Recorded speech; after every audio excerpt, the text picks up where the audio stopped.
Alright everybody, welcome. I put on my fancy gloves.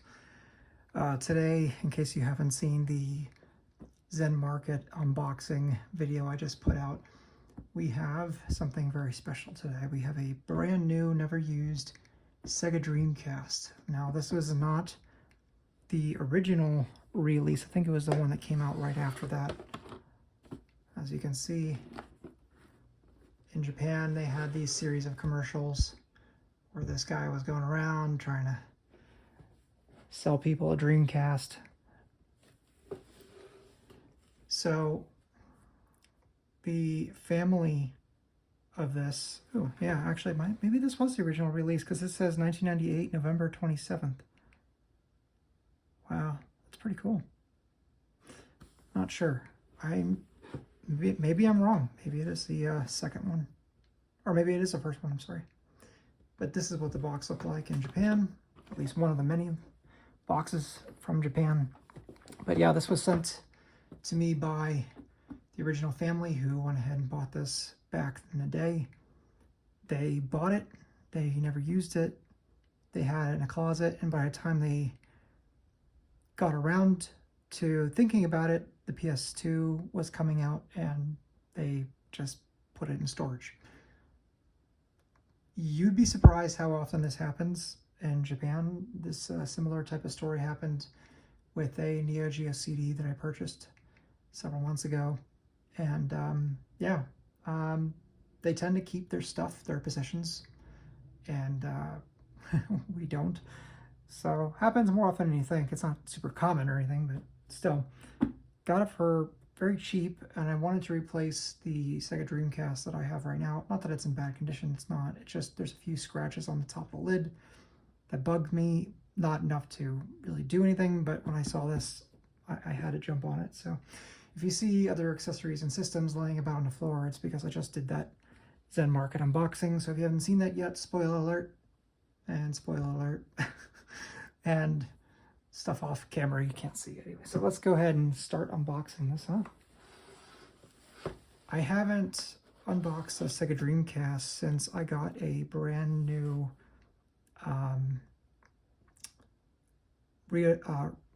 refurbished one from Amazon back in the day when Amazon was getting rid of their inventory. I think back then they were selling them for $199, which for a new system was egregious. People thought that was kind of silly, but they didn't last very long, and I'm glad that I got one back then. Now a brand new Dreamcast is going to go obviously for a lot more.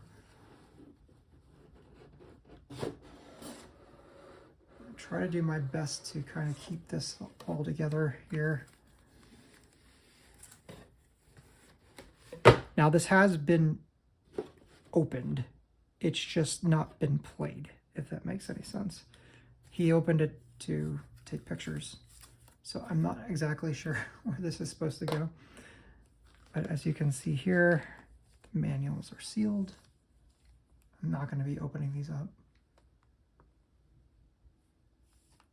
You have a Dreamcast point card.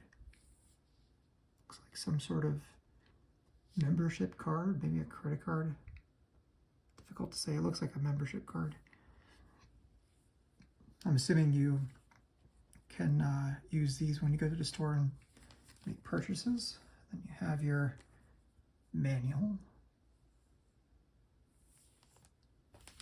Okay, very cool. Let's keep digging. Oh, okay. Right to the good stuff, I see. I'm going to be very cautious with this. Let me actually take care of the controller first.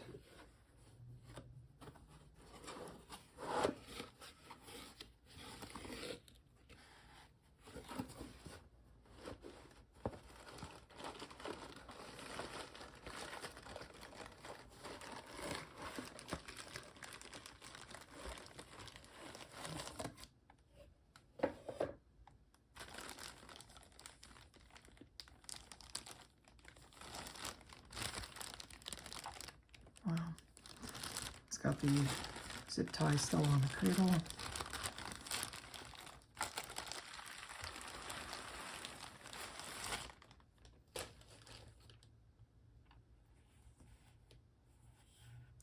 Some dirt. Not from play, it's cardboard dust. It's been sitting for a long time. Yeah, those are new triggers for sure. Feels good. Feels new. It's been a long time since I felt a new Dreamcast controller. It's pretty amazing, actually. There's no scuffs, no nothing. Just some cardboard dust that I need to get in and start cleaning. After this video, of course. Let's see, system here.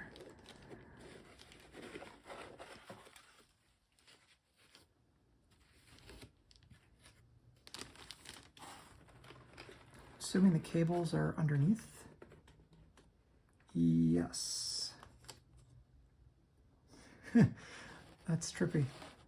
It's completely different than the American box. So this is rather interesting. But everything is still sealed. We have the modem cable, the phone line, AC, AV. They're all still zip tied and everything. So this was, okay, so this is the TTKR version. So the way that they did these, if I'm not mistaken, is that they would actually say the distributor / retail store that it came from. So this is tied to some form of store or some form of edition. I don't know if it's this edition with the guy on it or if it's tied to a store.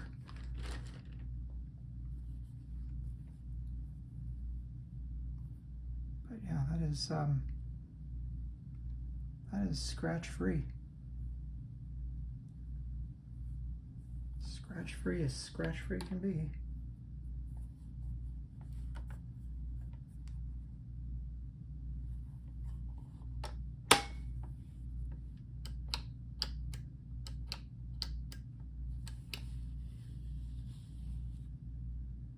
Does look like there's a little bit of yellowing, if I had to be completely honest with you. But this will happen regardless of sun exposure. A lot of people tend to think that that'll happen due to sun exposure or smoking, which it can. But a lot of times these just fade naturally. There's fire return inside these plastics, and unfortunately that chemical will turn Nintendo and Sega systems yellow over time, just on the back. Otherwise it's new. You can rub some salon stuff on it. I can't remember what it's called. It's for like dyeing hair. But long story short, you can go ahead and rub that on it, put it underneath the sunlight for a few hours, and it'll be nice and bright white, and you won't have any problems anymore. I actually did that with some controller ports on my N64, and they look brand new. So there you go.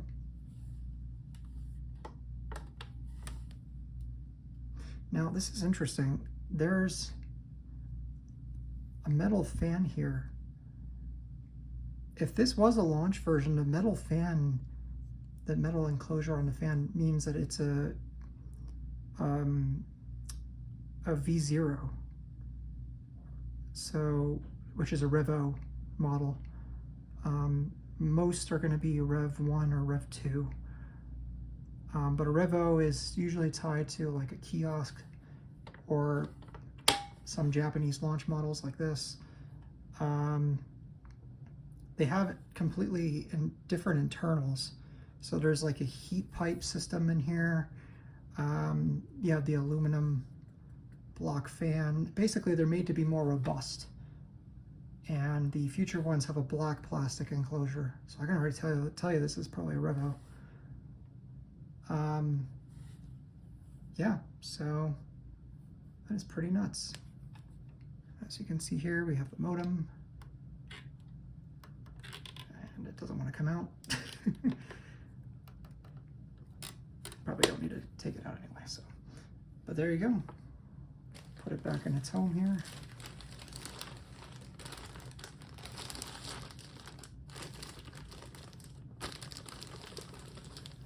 But if you ever want to find new in-box examples of systems, it's going to be a lot easier to do so in Japan.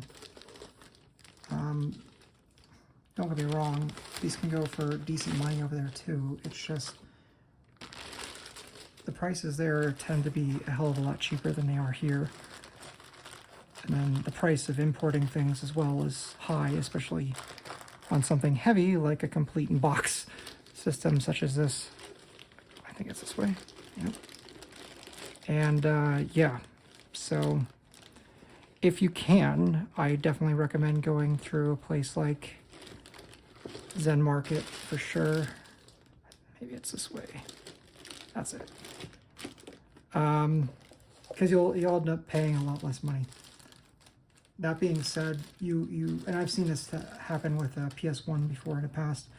You have to understand that, you know, just because it's brand new doesn't mean a system or a controller won't be yellowed somewhere. I had a friend of mine in the past who bought a brand new, like genuinely sealed PS1. It was the one with the audio jacks and video jacks on the back, the launch version, the audio file version. And his was slightly tanned as well. And again, it's not because it was used or exposed to sun, it's just time. Time is a bitch. So if you ever see that, don't get yourself too disheartened. It is what it is. But yeah, put it all back together. Nice little piece of history. Who knows, maybe I'll just keep it in here for now too. There's nothing wrong with my Dreamcast, but when I came across this, I mean, how do you pass this up? And no one was bidding on it, so all the more reason for me to bring it home. If you have any questions about using a proxy website, it doesn't have to be Zen, let me know in the comments below. But I hope you like seeing a nice little look into a Dreamcast that was just simply never really loved and never really used. Just sat most of its life in a closet. So there you go. Anyway, please like if you'd like to, and subscribe if you'd like. I have a lot of MVS and CPS2 gameplay in particular, and hopefully that content will keep growing. I have unboxings from Japan as well, just like this. Talk to you later.